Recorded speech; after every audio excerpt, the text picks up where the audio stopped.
Assalomu alaykum, hurmatli obunachilar. Gruppamizga Toshkentdan Kamoliddin akamizdan nabor buyurtma qildi, tayyor bo'ldi. Buni xonadoniga qadamga qiladigan. Uka menga chiroyli qilib chopqisi ham bo'lsin ichida, 3 ta chiroyli zanglamaydigan oshxonada ishlatadigan pichog'i bo'lsin dedi.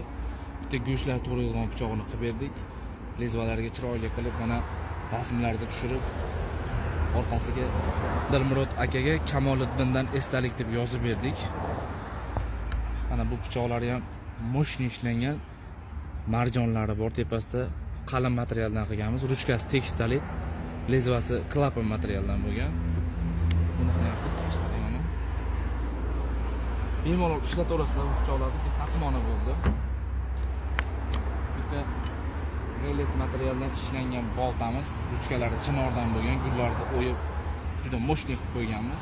Lezvalarga chiroyli qilib rasmlarni tushirib, boltasiga ham yozib berdik. Yozib berish xizmatlarimiz bepul bo'ladi. Bitta cho'qqisi yorma qilib ishlangan. Suvaylarga qaytmaydi. Pichoqni o'rnida ham ishlataverasizlar. Kimga shunaqa chiroyli xizmatlar kerak bo'lsa, bemalol qilinglar. O'zbekiston bo'ylab dastavkalarimiz bor. Narxi 3.400.000 so'm. Buni dollarga aytsa ko'pchilik senlar dollarga savdo qilasan deb, yo'q, biz so'mga savdo qilamiz. Reaksiyalarni sinab ko'ramiz. Moshni kesadi.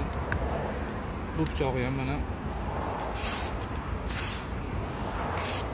zo'r kesadi. Hammasi shunaqa kesadi. Pichoqlari zanglamaydi.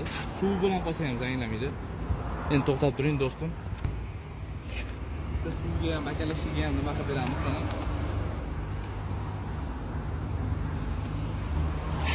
Alhamdulillah.